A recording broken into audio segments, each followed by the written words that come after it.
അപ്പം റെന ഒരു final final പോലും വരില്ല. ഞാൻ അതിനകത്ത് എഴുതി തരുന്നു. ഇനി വന്നാലും ഞാൻ ഞാൻ മെഹറിനൊരു ഗിഫ്റ്റ് വാങ്ങിച്ച് അങ്ങോട്ട് തരും. കാണാം. കാരണം നമ്മൾ ഇപ്പം എനിക്ക് തോന്നുന്നു 26ാമത്തെ ദിവസം 27ാമത്തെ ദിവസം എന്തോ അല്ലേ ആയിട്ടുള്ളൂ. നമുക്ക് പറയാലോ ഇപ്പൊ ഓരോ ഈ ചീവീടിന്റെ ശല്യം സഹിക്കാതെ ആളുകൾ പുറത്തിറക്കുന്ന ഒരു സംഭവമുണ്ട്. 48ാമത്തെ ദിവസം ദിയാസനെ സീസൺ 1 പുറത്താക്കിയിട്ടുണ്ടായിരുന്നു. നടക്കും, അത് ഉറപ്പാ. ഞാനാ പറയണത്, ഉറപ്പാണപ്പോ 48ാമത്തെ ദിവസത്തിനുള്ളിൽ ആ സൗണ്ട് ഉണ്ടായിരുന്നു. ഇനി ഈ സൗണ്ട് ആൾക്കാർക്ക് ഇഷ്ടമില്ലെന്നേ, സൗണ്ട് ഇഷ്ടമില്ല. അത് ഓട്ടോമാറ്റിക്കലി ദേഷ്യം വരുമ്പോ നമുക്ക് വരും ഇത്. പക്ഷെ അവളുടെ തന്നെ അത് എന്റേതാണെങ്കിൽ ഞാൻ എന്തെങ്കിലും മറ്റുള്ള വിഷയങ്ങളെങ്കിലും പറഞ്ഞാണ് കിടന്ന് അലറണമെന്നും ദേഷ്യപ്പെടുന്നെന്നൊക്കെ അറിയാം. ഇത് എന്തെന്നാണ് അനുമോളെ വീട്ടിൽ നിന്ന് ഉണ്ടെന്നാണ് അനുമോളെ അനുമോളെ അനുമോളെ അനുമോളെ വീട്ടിൽ നിന്ന് ഉണ്ടെന്നാണ് അനുമോളെ അനുമോൾക്ക് എന്തിനു വേണം അനുമോളെ അനുമോളെ അനുമോളെ പറ അനുമോളെ അനുമോളെ പറ അനുമോളെ എനിക്ക് ഉണ്ടാക്കാൻ അറിയാം അനുമോളെ താ അനുമോളെ താ താ അനുമോളെ താ. എന്തുവാ അതാ നിർത്തൂ. അനീഷാണെങ്കിൽ ഇതിനെക്കാട്ടിലും 1 2 3 4 5 6 7 8 9 10 1 2 3 4 5 6 7 8 9 10 ഇത് പിന്നെ സുഖമുണ്ട് കേൾക്കാൻ. ഇത് അനുമോളെ താ അനുമോളെ ഇത് പറ്റൂല. ഇത് എന്തുവാ ഇത്? ഇന്നലത്തെ അടി കാണുമായിരുന്നു കേട്ടോ. ഒരു സൈഡിൽ എവിടുന്നോ ആ ചീവീടിന്റെ സൗണ്ട്. ദയവ് ചെയ്ത് ബിഗ് ബോസ് ടീംസ്, ഒരു പ്രശ്നം അവിടെ നടക്കുമ്പോൾ നിങ്ങൾ ഇപ്പുറത്തെ റെനെ സംസാരിക്കണത് എടുത്ത് ഇട്ട് കളയരുത്. പറ്റണില്ല കേൾക്കാൻ, സഹിക്കാൻ പറ്റില്ല. അപ്പം ചേച്ചിയുടെ ഒരു ഗെയിമാണ് കൂട്ടുകാരി. ഫ്രണ്ട്സ് ആവാണെങ്കിൽ ഇപ്പൊ നമുക്ക് അതിന് ഇന്നൊരു ഇതൊക്കെ വേണം. റെനെ കിട്ടാത്തോണ്ടിട്ടാണ് ഞാൻ ഫ്രസ്ട്രേഷൻ നിന്റെ എന്റെ അടുത്ത് തീർത്തത്. ഇത് റെന പുറത്തിറങ്ങുമ്പോ നിങ്ങളൊരു ഇന്റർവ്യൂ എടുക്കുക. ഞാൻ ഉറപ്പായിട്ടും എനിക്ക് ബാക്കി വെച്ചേക്കണേ. ഇല്ല, ഞാൻ പറഞ്ഞല്ലോ 19 വയസ്സായ ഒരു കുട്ടി അതിൻ്റെ ഉള്ളിൽ എത്തിപ്പെട്ടതിന് ഞാൻ അംഗീകരിക്കുന്നു. പക്ഷെ ആ കുട്ടി ആദ്യമായിട്ട് കളിച്ച ഗെയിമുകളെയും ചില വിഷയങ്ങളെ ആ കുട്ടി ഇൻഡിപെൻഡന്റ് ആയിട്ട് നിന്നപ്പോൾ എടുത്ത തീരുമാനങ്ങൾ ഞാൻ ഗ്രൂപ്പിസത്തിന്റെ ഭാഗമായിട്ട് മാനിപ്പുലേഷനും ഭയങ്കരമായിട്ട് വീണു പോകുന്ന ഒരു കൊച്ചാണ് അത്. കാരണം ആ കൊച്ചു അതിന്റെ ഏജിന്റെ പ്രശ്നം കൊണ്ട് തന്നെയാണ് അത് മാനിപ്പുലേഷൻ വീഴുന്നത്. കാരണം ഞങ്ങളൊക്കെയും ആളുകൾ പറയണ കേട്ടിട്ടൊക്കെ പണിയെടുത്തിട്ടുണ്ട്. പക്ഷെ ഈ ആക്ടിവിറ്റി എന്ന് പറഞ്ഞാൽ ട്രിഗറിങ് അല്ല ചെയ്യുന്നത്, ഇറിറ്റേഷൻ, മറ്റേ ബുദ്ധിമുട്ടിക്കലില്ലേ എന്തായാലും പറയണത്. നീയായിട്ട് പ്രശ്നം ഉണ്ടെന്നുണ്ടെങ്കിൽ അവന് അത് നോവരുത്.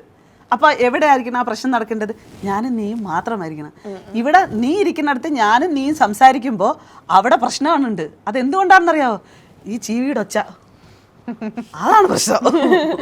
ഓക്കെ, അപ്പൊ ഇപ്പം വൈൽഡ് കാർഡ്സ് കയറാൻ പോവാണ്. അപ്പൊ വൈൽഡ് കാർഡ്സ് കയറുമ്പോ ഈ ഗെയിം ആണെങ്കിൽ ഒന്ന് ഇതാവുമെന്ന് ചേച്ചിക്ക് തോന്നുന്നുണ്ടോ?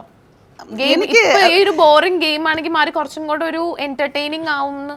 ഞാൻ ഇതുവരെയുള്ള സീസണുകളിൽ ഒരു ഗെയിം ചേഞ്ച് എന്ന് പറയുന്ന ഒരു സംഭവം ചെയ്യാൻ സാധിച്ചിട്ടുള്ളത് റിയാസിൻ്റെ വരവോട് കൂടിയുള്ള സീസൺ 4 ആയിരുന്നു. എനിക്ക് തോന്നുന്നു ഇതിനകത്ത് ഈ സീസണുകളിൽ എനിക്ക് വൈൽഡ് കാർഡിനെക്കാട്ടിലും മുന്നേ തന്നെ ആദില നൂറയും നെവിനുമായിട്ടുള്ള ഇഷ്യൂ ഒരു ഗെയിം ചേഞ്ചിന് വഴിയൊരുക്കി. ആളുകൾ കണ്ടു ഒരു ഗെയിം പ്രോപ്പറായിട്ട് കളിച്ചത്. കാരണം അവനോട് ചോദിക്കുന്നു, അവനത് ചെയ്യുമെന്ന് പറയുന്നു, അതിലവൻ ട്രിഗർ ആകുന്നു, അവൻ അവിടെ ഡോർ തുറക്കുന്നു, അവൻ ഇറങ്ങി ഓടുന്നു. ഒബ്വിയസ്ലി അതൊരു ഗെയിമാണ്. അത് അവർ ഇന്നലെ ലാലേട്ടൻ്റെ മുമ്പിലും അവർ പറഞ്ഞായിരുന്നു അതാണെന്ന്. അങ്ങനെ ഒരു ചേഞ്ച് അവിടെ നടന്നു. ഈ വീട്ടിലുള്ളവർക്ക് തന്നെ പരസ്പരം ഇപ്പോൾ താങ്ങാൻ പറ്റണില്ല. അപ്പം ഇപ്പം വന്നിരിക്കുന്ന സമയം അത് എത്രത്തോളം ഇതാണെന്ന് എനിക്കറിയില്ല. ഒരു 2 ആഴ്ചയൊക്കെ കഴിഞ്ഞിട്ട് ഇവരൊക്കെ വന്നിരുന്നെങ്കിൽ കൂടുതൽ കുറച്ചുകൂടെ ഒരു ഇമ്പാക്റ്റ് പ്രതീക്ഷിക്കാമായിരുന്നു. നമുക്കിപ്പം ഇന്നലെ ബിഗ് ബോസ് നടന്ന മാതിരിയാണ് തോന്നുന്നത്, തുടങ്ങിയത് മാതിരി. കാരണം അവിടെ ഓൾറെഡി കണ്ടസ്റ്റൻസ് തമ്മിൽ ഒരു ഇതാകാൻ തുടങ്ങി. പിന്നെ ഈ പറഞ്ഞ പോലെ ഇപ്രാവശ്യം കേൾക്കുന്ന പേരുകളിൽ ഇപ്പം മസ്താനി, ഇതുപോലെ വ്യാസൻ, അതുപോലെ നമ്മുടെ ജിഷിൻ, അങ്ങനെ എല്ലാ കണ്ടസ്റ്റൻസിനെ കുറച്ച് 2-3 കണ്ടസ്റ്റൻസിനെ പറയുന്നുണ്ട്. എനിക്ക് ഭയങ്കര ഒരു സംഭവമായിട്ടൊന്നും എനിക്ക് തോന്നുന്നില്ല. പിന്നെ നമുക്ക് നോക്കാന്നുള്ളതാണ്. കാരണം നമ്മൾ ആരെയും ജഡ്ജ് ചെയ്യുന്നത് പുറത്ത് നിന്ന് ജഡ്ജ് ചെയ്യുമ്പോൾ ഇപ്പം ഈ സീസണിൽ കയറിയപ്പോൾ ഞാൻ വിചാരിച്ചു വാവ് നല്ല കണ്ടസ്റ്റൻസ് കേട്ടോ ഇപ്രാവശ്യം ഒരു നല്ല ഇത്. പക്ഷേ ബുദ്ധിബോധം ഇല്ലാന്ന് എനിക്ക് തോന്നി കുറേയൊക്കെ കഴിഞ്ഞപ്പോഴത്തേക്കൊക്കെ. വീക്കെൻഡ് എപ്പിസോഡിലെ ലാലേട്ടൻ ഹിന്റുകൾ കൊടുക്കുന്നുണ്ട്, അറിയാലോ. അത് കണ്ടിട്ടും എന്തുകൊണ്ടാണ് കണ്ടസ്റ്റൻസിന് മനസ്സിലാവാത്തതെന്ന് മനസ്സിലാവുന്നില്ല. മറ്റത് അത് വെച്ചിട്ട് കളിക്കുമായിരുന്നു. അതെ അതെ, ഈ സീസണിലാണെങ്കിൽ എനിക്കും അത് ചേച്ചി പറഞ്ഞത് എനിക്കത് ഫീൽ ചെയ്തു. മനസ്സിലാകുന്നില്ല അവർക്ക്, ആ ഒരു ഗെയിം തന്നെ മാറ്റുന്നില്ല. കാരണം ഇപ്പൊ കഴിഞ്ഞ ആഴ്ച ലാലേട്ടൻ വീക്കെൻഡിൽ വന്ന് പറയുന്നു സെയിം പാറ്റേൺ തന്നെയാണ് വീണ്ടും അടുത്ത ആഴ്ചയും പോയിക്കൊണ്ടിരിക്കുന്നത്. എനിക്ക് പിന്നെ അത് ഫീൽ ചെയ്തിട്ടുള്ളത് ഇപ്പൊ ആദില നൂറയാണ് ഒന്ന് സൈലന്റ് ആയിരുന്നിട്ട് പിന്നെയും നല്ലൊരു ആക്റ്റീവായിട്ട് വന്നത് എനിക്ക് അവരെ ഫീൽ ചെയ്യുന്നത്. പിന്നെ നമ്മൾ നോക്കുകയാണെങ്കിൽ എല്ലാ സീസണിലും നമ്മൾ കാണുന്നതാണ് ഒരു ലവ് കോംബോ, ലവ് ട്രാക്ക്. ഇപ്പം സീസൺ 6 വരെ അതുണ്ടായിരുന്നു. പക്ഷെ ഈ സീസണിൽ അങ്ങനെ ഒരു ഇതോ ലൈക്ക് പ്രേക്ഷകരെ ഒരു ഇതാക്കുന്നു അങ്ങനത്തെ. അനുവിന്റെ അടുത്തേക്ക് പിന്നെ ഇവന്റെ ആര്യന്റെ ഒരു സംഭവം ഉണ്ടായിരുന്നല്ലോ, ഒരു ബ്രദർ സിസ്റ്റർ അതുപോലത്തെ ഒരു ഇതാ തോന്നുന്നത്. അവരൊരു കോംബോ ആയിട്ട് കോംബോ ആവാൻ വേണ്ടിട്ട് ഒരു ശ്രമം ആദ്യം നടത്തി, പിന്നെ അവൻ പാൽക്കുപ്പിയാക്കി അങ്ങ് അവള് വിട്ടു. അനുമോള് ഗെയിം നന്നായിട്ടാ കളിക്കുന്നേ. നന്നായിട്ടാണോ ഗെയിം കളിക്കണേന്ന് വെച്ച് പറയാൻ പറ്റില്ല. അനുമോള് ഗെയിം കളിക്കുന്നുണ്ട് അവിടെ. അനുമോളാണ് അവിടെ ഇപ്പൊ ബെസ്റ്റ് പ്ലെയർ. ബെസ്റ്റ് വെച്ചാൽ അവിടെ കളിക്കുന്ന ആൾ അനുമോളാണ്. ജിസേല് പോലും ശരിക്കും ഒരു ഈഗോയിസ്റ്റായി മാറിയ പോലെ. ജിസേലിന് ഭയങ്കര ഒരു പാമ്പറിങ് ഉള്ള ഒരു ലേഡി ആയിട്ടാണ് നമ്മൾ കണ്ടിരുന്നത്, അവൾ എല്ലാവർക്കും എല്ലാം കൊടുക്കുന്ന പോലെയൊക്കെ. പക്ഷെ ഇപ്പൊ അവളുടെ ഒരു ഇതിനകത്ത് അവളൊരു സെൽഫിഷ് ആവുകയും അവൾക്ക് മേ ബി ചിലപ്പോൾ അവൾക്ക് ഡ്രസ്സൊന്നും കിട്ടാതെ വന്ന സമയത്ത് അവൾ എല്ലാവർക്കും വേണ്ടി എല്ലാം ചെയ്തിട്ട് അവൾ മാത്രം ഒറ്റപ്പെട്ട് നിന്നതുപോലെ ഒരു ഫീലിംഗ് അവൾക്ക് ഉണ്ടായിട്ടാണെന്നുള്ളത് അറിയില്ല. പക്ഷെ ജിസേല് ഈ ആര്യൻ ജിസേലിന്റെ ഇടയിലുള്ള വിഷയം ജിസേലിനെ നെഗറ്റീവായിട്ട് ബാധിക്കാനുള്ള നല്ല സാധ്യതകളുണ്ട്. കാരണം ആര്യന്റെ ഒരു ഇത് വല്ലാതാണ് പോകുന്നത്. പിന്നെ ആര്യനെ അങ്ങനെയായിട്ട് ക്രൂശിക്കരുതെന്നാണ് ഞാൻ പറയുന്നത്. അയാളെ നിർത്താൻ ബുദ്ധിമുട്ടാണെന്നുണ്ടെങ്കിൽ അയാളെ പറഞ്ഞു വിടട്ടെ. കാരണം അയാൾ ഈ ADHD സിംറ്റംസ് ഉണ്ടെന്ന് ADHDയുടെ സിംറ്റംസ് ഉണ്ടെന്ന് പറഞ്ഞത് കൊണ്ട് നമുക്കൊരു ഒരു ഇത് ഫീലിംഗ് ഉണ്ട്. സോ ഞാൻ അത് അവരുടെ ബെസ്റ്റ് ഫ്രണ്ടിനോട് ഇങ്ങനെ സംസാരിക്കുകയും ചെയ്തായിരുന്നു. അതുകൊണ്ടാണ് ഞാൻ ആര്യന്റെ ഗെയിമിനെ വേറൊരു തലത്തിലേക്ക് കൊണ്ടുപോയി സംസാരിക്കുന്നത്. ഇപ്പൊ ആളുകൾ ഓഡിയൻസ് ഡിസ്കസ് ചെയ്യുന്നത് മാതിരി. കാരണം നമ്മൾ അത്തരത്തിലൊക്കെ ഉള്ള പ്രശ്നങ്ങളുള്ള കുട്ടികളെയൊക്കെ നമ്മൾ സപ്പോർട്ട് ചെയ്യുകയും അവർക്ക് വേണ്ട സപ്പോർട്ടിങ് കൊടുക്കുകയൊക്കെ ചെയ്യുന്ന ആളുകളാണ്. സോ ഒരു നല്ലൊരു ഗെയിമിന് ചെയ്യാൻ പറ്റില്ല, എനിക്കത് ഫീൽ ചെയ്യുന്നില്ല. കാരണം ആര്യൻ ഇപ്പൊ മരണ വീട്ടിൽ പോയി ചിരിക്കുന്ന ക്യാരക്ടറായിട്ട് ഉള്ളൊരു ഫീലിങ്സ് ഉള്ളൊരു കുട്ടിയാ.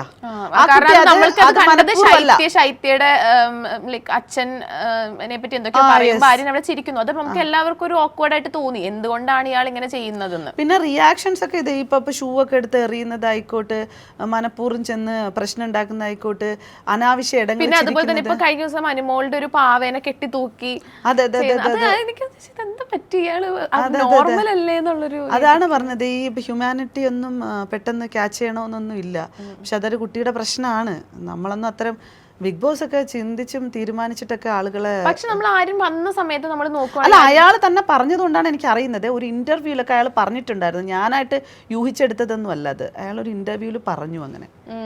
അതെനിക്ക് തോന്നുന്നു ഇപ്പോഴാണ് ഓഡിയൻസ് ചിലപ്പോൾ മേ ബി ഞാൻ പറയുമ്പോഴാണ് കൂടുതൽ ശ്രദ്ധിക്കണമെന്ന് എനിക്ക് അറിയത്തില്ല. അങ്ങനൊരു വിഷയമുണ്ട്. ആരോ ചെയ്തൊരു ഇന്റർവ്യൂല്. എന്താ മസ്താനി പോയതിനെ പറ്റിയിട്ട് എന്താ അഭിപ്രായം?